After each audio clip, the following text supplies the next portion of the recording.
Assalamualaikum warahmatullahi wabarakatuh. Kita lanjutkan lagi pembahasannya pada materi jaringan komputer. Ya, pada sesi hari ini yang akan saya bahas adalah pengenal hardware. Ya, pengenalan hardware dan topologi jaringan. Ya, jadi di sini nanti akan saya jelaskan apa-apa hardware yang ada di dalam jaringan komputer dan topologi jaringan komputer. Oke, langsung saja kita ke sesi materinya. Nah, hardware jaringan.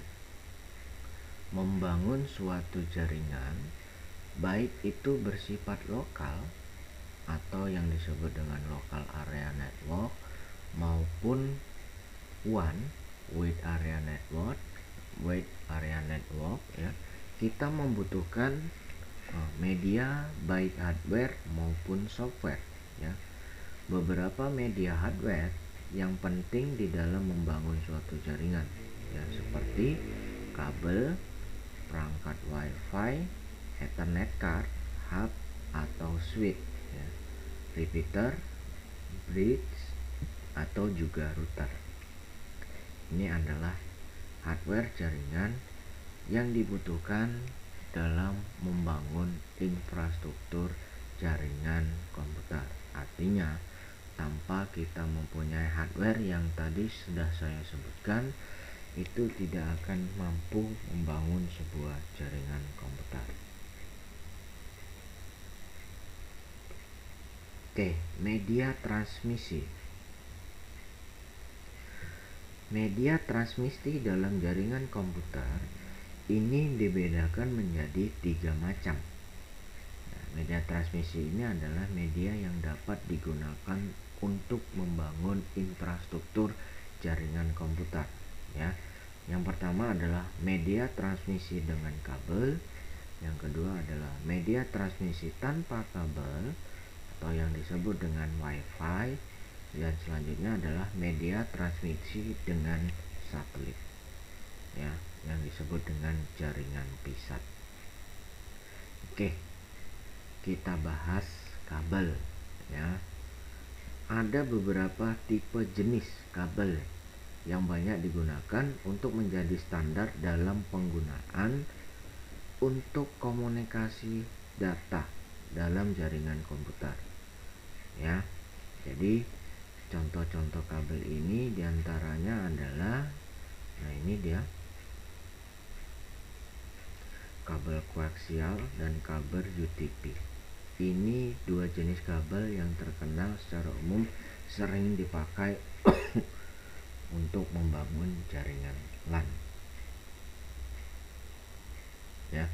Jadi kalau ingin membangun jaringan LAN, kabel yang sering digunakan adalah kabel koaksial dan twisted pair atau disebut dengan UTP, ya, Unseld Twisted Pair dan STP, ya. Oke, nah ini contoh dari media kabel UTP dengan konektor RJ45 dan kabel koaksial dengan konektor BNC. Dan selanjutnya juga ada kabel fiber optik, ya. Yang lagi ngetren saat ini adalah kabel fiber optik. Sementara kabel koaksial ini sudah tidak diperuntukkan untuk instalasi jaringan LAN. Ini lebih diperuntukkan untuk instalasi TV kabel, ya. Kalau untuk jaringan LAN sekarang sudah difokuskan kepada kabel UTP, ya.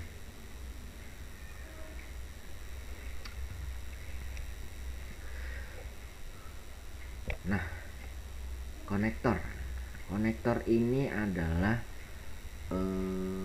ketika kita melakukan instalasi jaringan dan kita menggunakan kabel baik itu UTP ataupun fiber optik, tentunya kita membutuhkan sebuah konektor. Konektor ini nantinya akan dipakai, yang pertama adalah konektor RJ45 untuk kabel UTP, dan selanjutnya adalah konektor, ini dia, ada RC, ada SC, ada FC, dan ada ST untuk kabel fiber optik. Oke, saya lanjutkan. Nah, sekarang kita membahas fungsi dari pin RJ45 ya. Nah, sebelumnya kita sudah bahas ya dari konektor RJ45 dan konektor yang ada di fiber optik ya.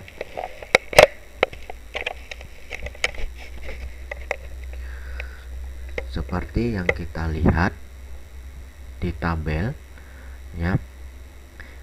Di sini ya, pin RJ45 ini terdiri dari 8 pin ya. Pin 1, pin 2, pin 3, pin 4, pin 5, pin 6, pin 7 dan pin 8. Setiap pin ini memiliki fungsinya masing-masing.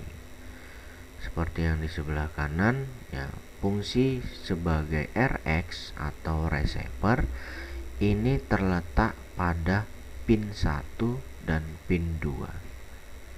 Sementara fungsi dari TX atau transmitter ini terletak di pin 3 dan pin 6.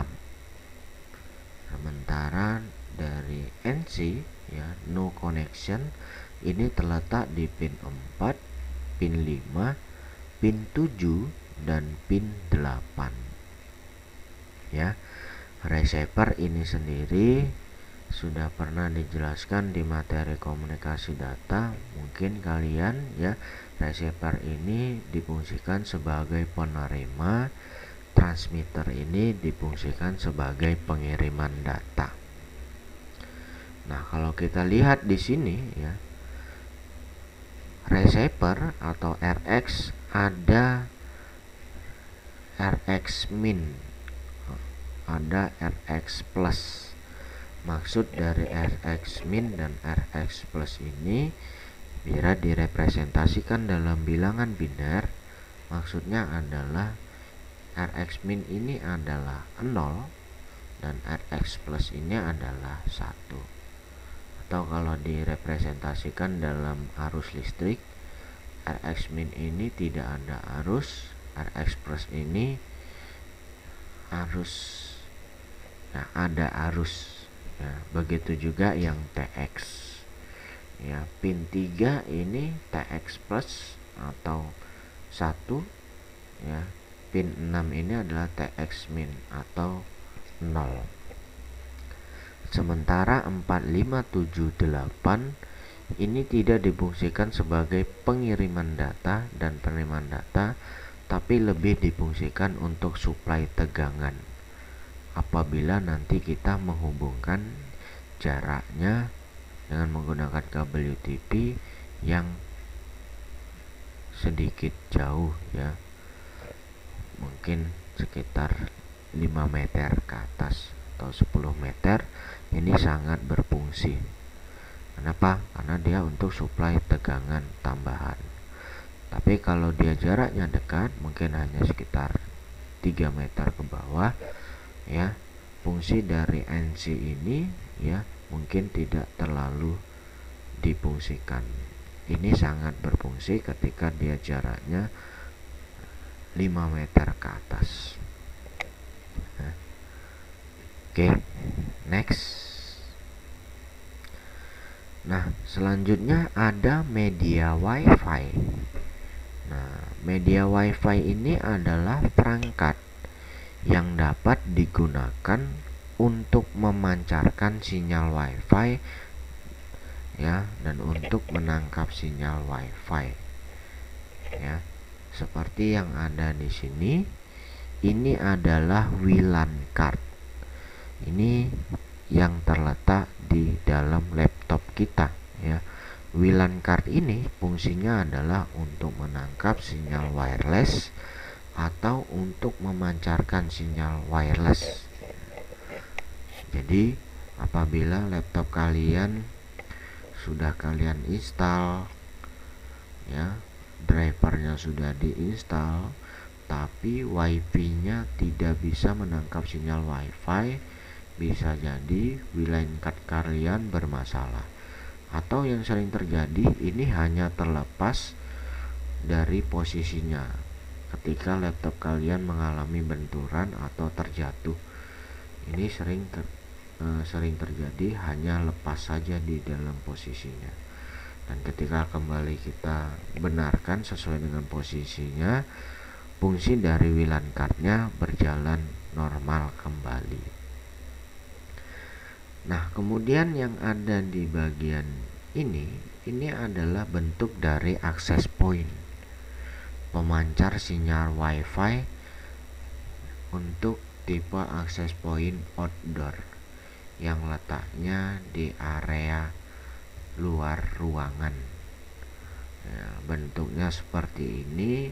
Ini didesain supaya tahan terhadap cuaca panas maupun cuaca hujan.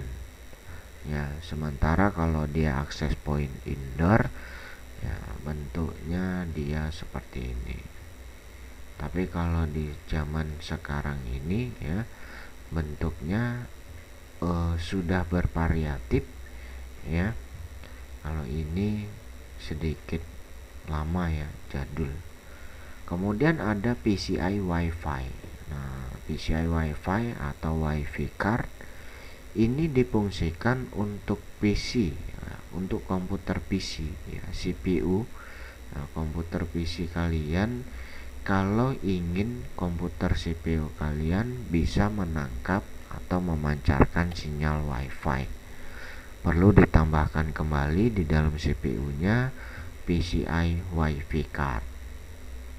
Ya, tapi sekarang orang lebih suka ya, atau para pengguna lebih suka yang bentuknya USB. Kenapa? Karena ini lebih dari sisi penggunaannya lebih mudah, tinggal hanya dicolokkan ke USB maka akan bisa digunakan.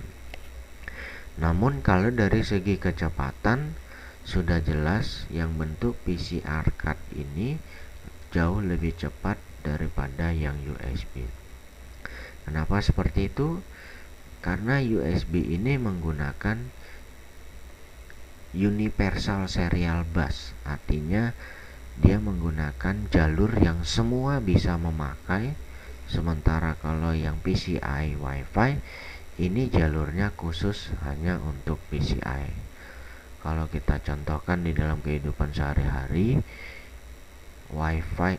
USB Wi-Fi card ini menggunakan jalur lalu lintas jalan umum atau jalan raya umum, sementara yang PCI card ini menggunakan lalu lintas jalan tol.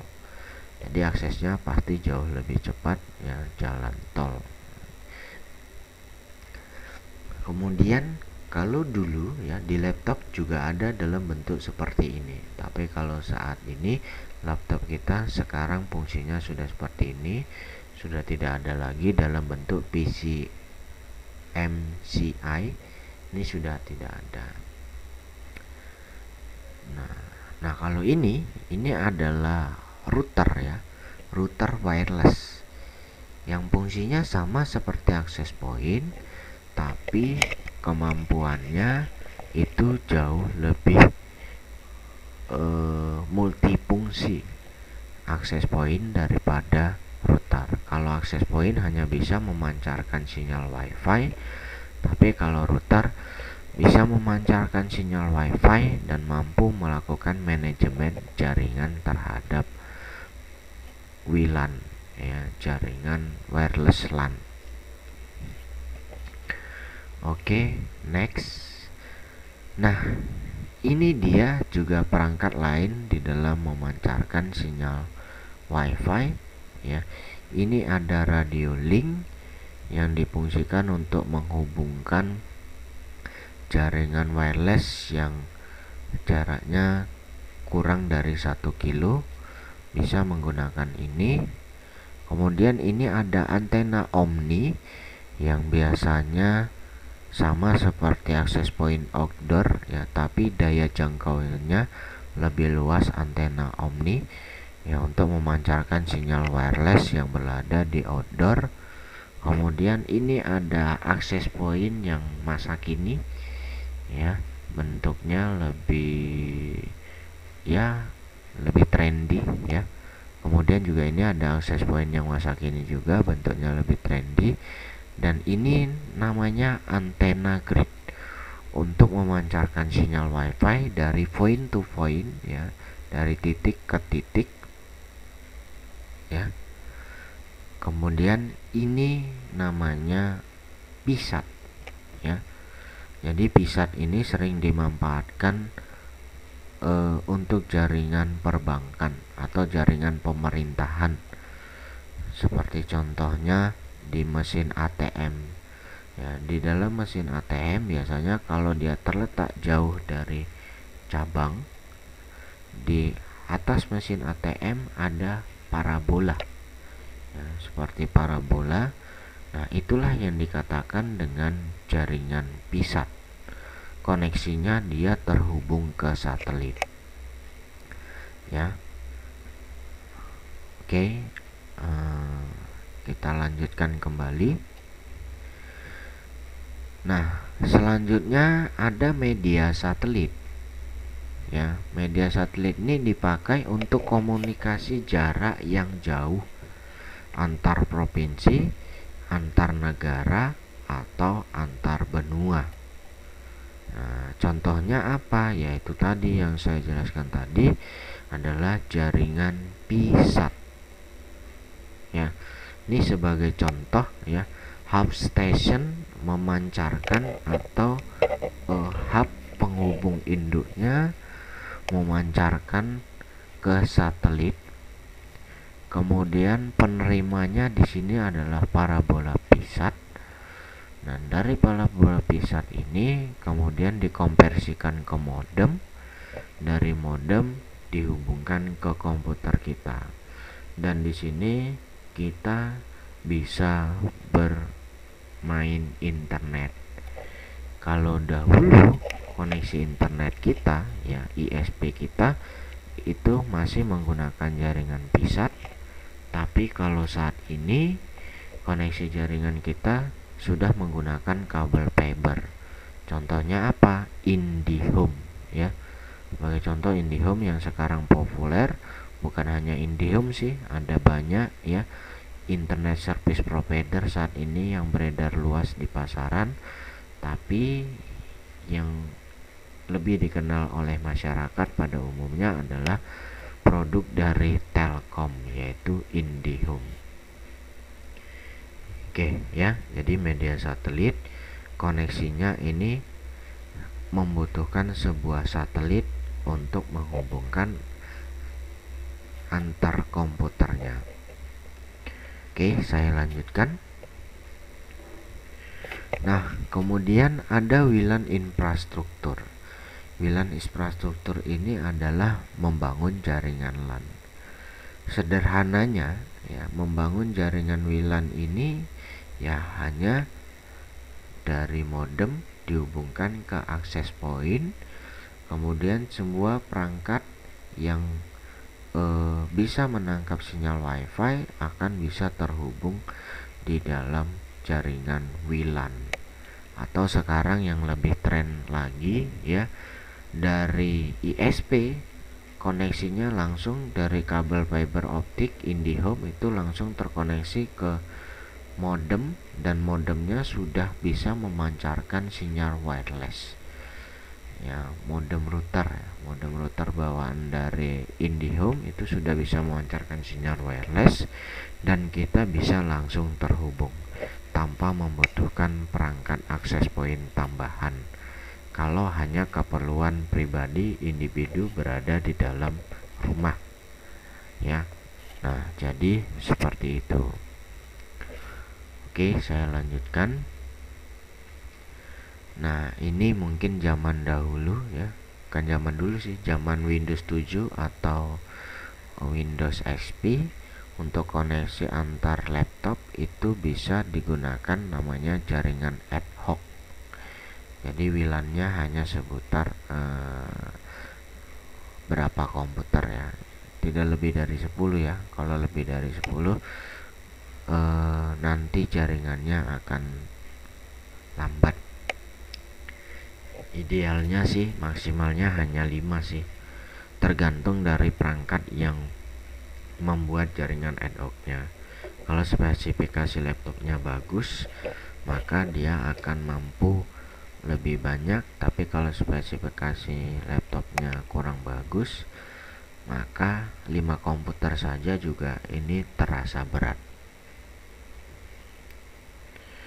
Oke, selanjutnya kita lanjutkan di komponen pendukung jaringan ya. Jadi komponen pendukung jaringan itu ada hub yang difungsikan sebagai konsentrator, ada switch sama juga yang difungsikan sebagai konsentrator, ada repeater, ada bridge, ada router, tentunya ada PC atau komputer yang akan dihubungkan kepada jaringan komputer. Ya, ini semua perangkatnya. Oke, yang terakhir ada sistem operasi. Tentunya ya, di dalam komputernya pasti sudah terinstall sistem operasi. Dan ada protokol pendukung. Protokol pendukung ini adalah konfigurasi IP address. Nah, komponen-komponen jaringan komputer, nah bentuk fisiknya ini ada hub sebagai konsentrator, sama juga ini ada switch. Nah, switch sama hub bentuknya hampir sama ya, tapi dari segi bentuk switch itu lebih besar, kalau hub dia sedikit lebih kecil. Kemudian ini router zaman dulu, ini nanti ada juga yang zaman sekarang ada. Kemudian ada modem eksternal, ada internal, ada Ethernet card, dan ada PCI Wi-Fi. Sudah saya jelaskan tadi. Nah, ini switch yang modern ya, yang saat ini bentuknya seperti ini dan portnya ada banyak. Dan ini hub ini portnya lebih sedikit. Dari segi fungsi dia sama, dari segi kecepatan dan teknologi dia berbeda. Switch ini jauh lebih cepat, sedangkan hub dia spesifikasinya ya tidak spesifikasinya lebih kecil daripada switch. Dan kemudian ini ada router. Nah, ini router yang sering digunakan untuk infrastruktur jaringan yang tidak begitu luas, biasanya warnet lah ya, warnet, kemudian usaha hotspot, usaha jual voucher yang hanya di ruang lingkup sekitar lingkungan rumahnya, bisalah di manajemen menggunakan router board ya, MikroTik. Sebetulnya di dalam router board ini sudah ada sistem operasinya. Nama sistem operasinya adalah MikroTik OS. Sistem operasi MikroTik OS ini berfungsi untuk melakukan manajemen terhadap jaringan. Ya. Dan ini ada yang versi besarnya. Sama juga di dalamnya sudah tertanam sistem operasi MikroTik OS. Tapi dari segi fungsi dan dari segi spesifikasi ini jauh lebih bagus daripada yang ini ya. Dan dari segi harga juga jauh berbeda. Ini di bawah 1 jutaan, sementara ini bisa di atas 10 jutaan ya untuk yang ini ya. Kalau ini kebutuhannya adalah perusahaan besar ya, atau ruang lingkup universitas yang jangkauannya juga luas ya, biasanya mereka menggunakan yang spesifikasinya jauh lebih bagus Sementara ini untuk industri-industri kecil ya ISP hotspot yang disalurkan ke rumah-rumah biasanya pakai yang ini ya, kecil. Oke, saya lanjutkan.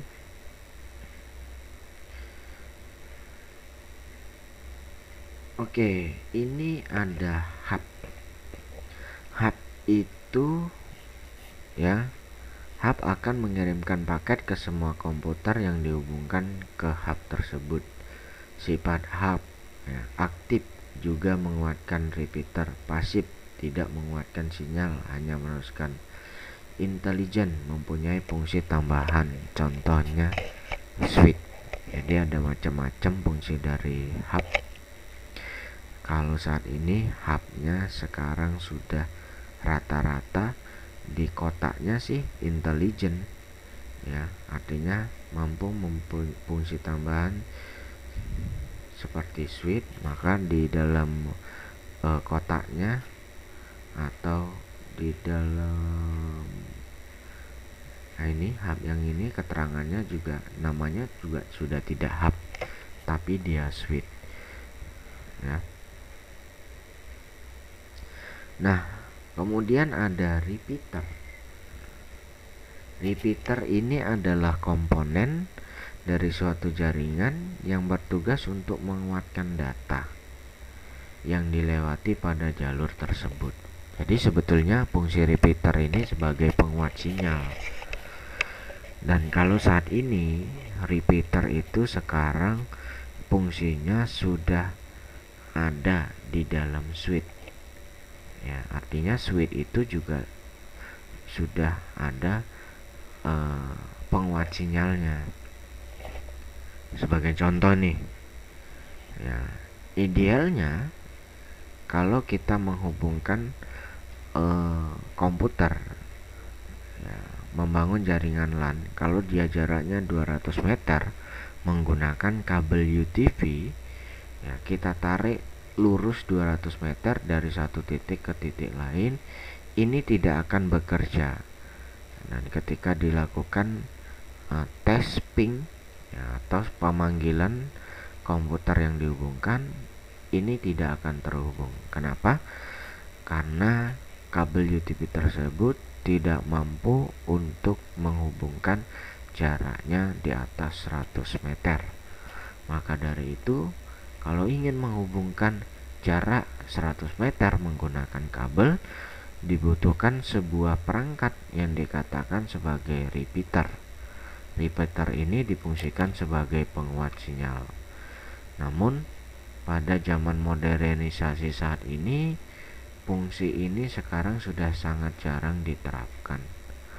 Sekarang lebih banyak diterapkan dengan menggunakan titik dari point to point ya. Point to point ini dengan memanfaatkan radio link ya, dengan jaraknya dengan instalasi yang lebih fleksibel daripada menggunakan kabel.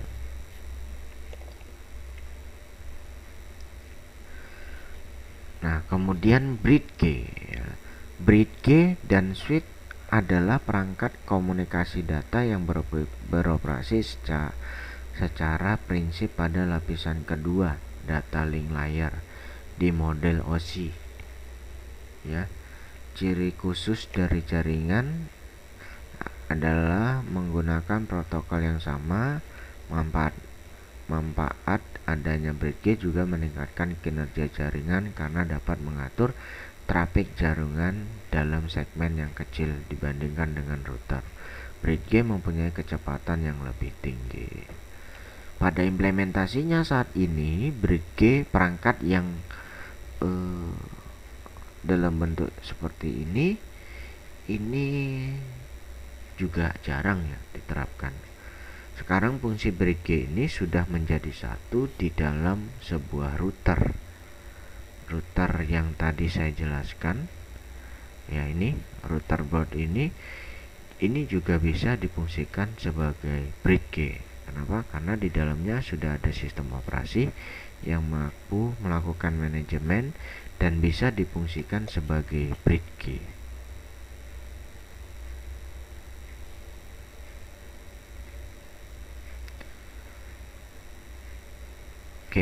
Nah, ini saya lanjutkan saja,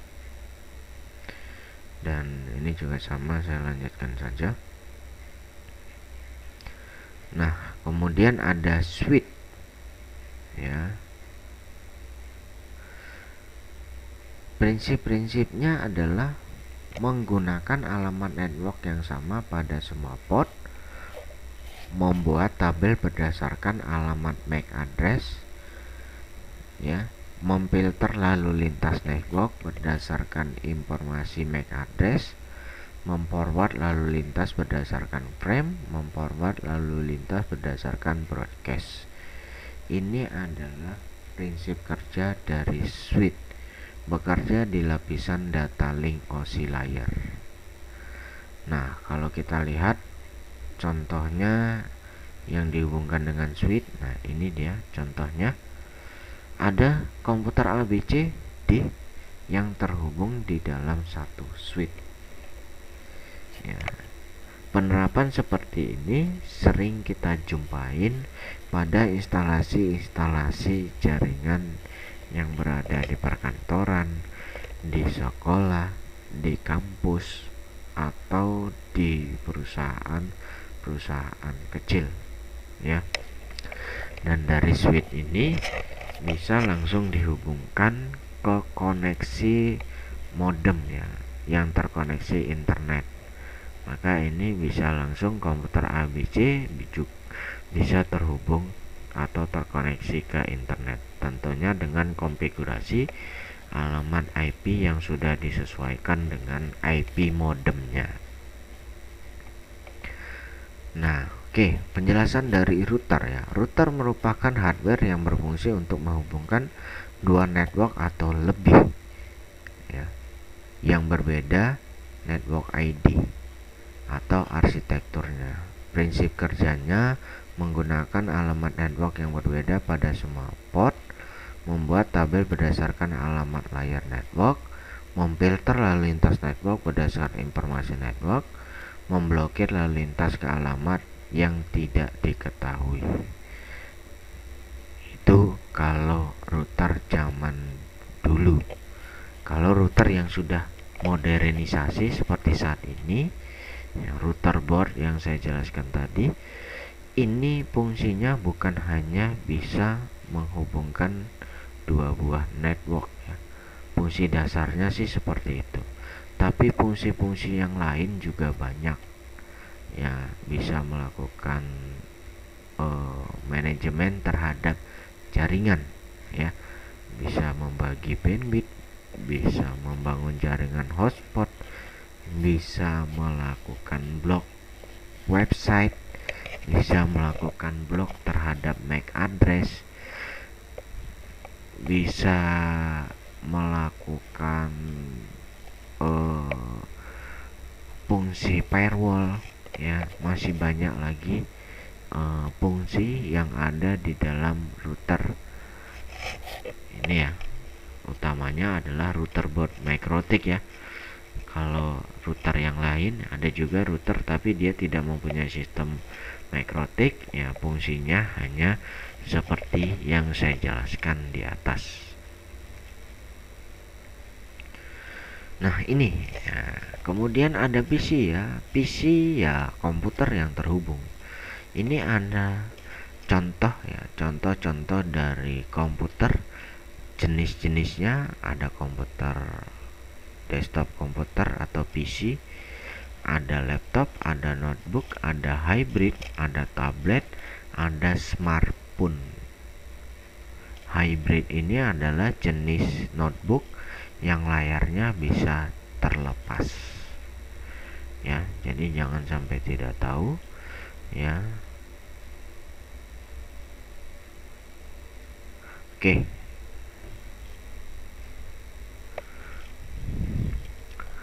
Dan selanjutnya ada modem ya. Modem itu ada yang internal, ada yang eksternal. Nah, kalau modem internal berarti modemnya terinstalasi di dalam komputer PC kita. Bentuknya seperti ini. Kalau dia modem eksternal modemnya berada di luar ruangan, seperti gambar yang ada di sini. Sejatinya saat ini modem sekarang yang modernisasi bentuknya sudah seperti ini semua. Ya, fungsi modem apa? Fungsi modem itu adalah demodulasi, pengubah sinyal ya yang bisa dipahamin oleh komputer kita saat terkoneksi ke internet.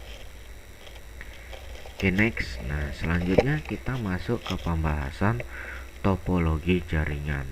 Ya, sejatinya topologi jaringan ini adalah sebuah rancangan atau infrastruktur jaringan yang nantinya akan dibangun berdasarkan prinsip-prinsip topologinya.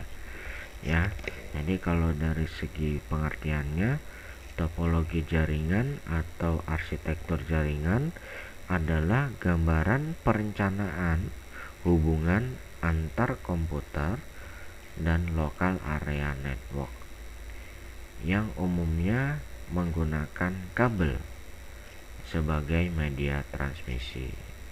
Ya, menghubungkannya menggunakan kabel dengan konektor Ethernet, ini teknologinya, dan perangkat pendukung lainnya. Ya, jadi teknologinya ada Ethernet dan perangkat pendukung lainnya, maksudnya hardware yang akan dihubungkan berdasarkan rancangan dari topologi jaringan. Ada beberapa jenis topologi yang sering terdapat pada hubungan komputer pada jaringan LAN ya, atau local area network. Ya, diantaranya adalah topologi bus, topologi ring, topologi star, topologi tree, topologi mesh, dan topologi hybrid. Ya, sejatinya ini hanya sebuah teoritis dalam membangun infrastruktur jaringan. Pada implementasinya, kalau kita ingin merancang sebuah jaringan, ya tinggal kita desain sesuai dengan kebutuhan tanpa harus mempertimbangkan apakah dia bus, ring, star, tree, mesh, atau hybrid. Nah, ini contoh dari bentuk fisikal dari topologi. Topologi bus ini artinya komputernya tidak terhubung, dan menghubungkannya ini menggunakan terminal antara komputer satu dengan komputer yang lain. Ini dia menggunakan terminal, tidak menggunakan perangkat tambahan, dan biasanya ini digunakan kabel koaksial. Tapi saat ini kabel koaksial sudah tidak digunakan. Artinya berarti topologi ini sudah tidak digunakan lagi. Kenapa? Topologi ini hanya digunakan untuk kabel koaksial. Tapi walaupun seperti itu, ini tetap bisa digunakan untuk topologi yang fiber ya. Tapi fiber optik ya. Tapi kalau fiber optik saat ini lebih banyak menggunakan topologi ring. Ini dia. Topologi ring ya, dia terhubung dari melingkar ya. Tidak ada yang tidak terhubung. Nah, implementasi yang sering kita jumpain itu adalah topologi star. Bagaimana topologi star ini? Di dalam menghubungkannya, dia menggunakan perangkat konsentrator. Perangkat konsentratornya apa? Ya tentunya switch atau hub. Dan semua komputernya terhubung di switch atau hub. Ya, dan ini juga sering kita jumpain ya, standard start ya. Standard start ini ada beberapa komputer yang terhubung di switch, kemudian dari switch tersebut dihubungkan menjadi satu, sehingga antar komputer yang terhubung di switch tersebut bisa berkomunikasi ya. Nah, kemudian ini juga sering kita jumpain juga hierarki topologi. Artinya dia membentuk topologi seperti ini koneksinya, dan menghubungkannya juga sama menggunakan switch atau hub.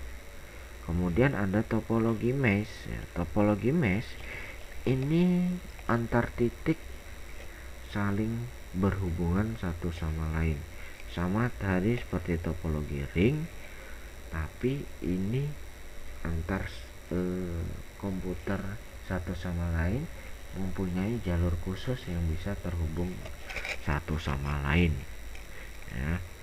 Jadi ini adalah beberapa contoh dari jenis topologi ya. Jadi sejatinya topologi ini adalah rancangan yang digunakan untuk membangun sebuah jaringan. Rancangannya ini tergantung dari infrastruktur yang akan dirancang dalam sebuah jaringan. Oke, itu materi hari ini ya. Materi di pengenalan hardware dan topologi jaringan ya. Nah, silakan pahamin materinya, dan untuk evaluasinya silakan dikerjakan untuk soal evaluasinya ya. Kemudian nanti saya informasikan kembali di dalam grup kita ya. Oke, demikian pembahasan kita hari ini. Assalamualaikum warahmatullahi wabarakatuh.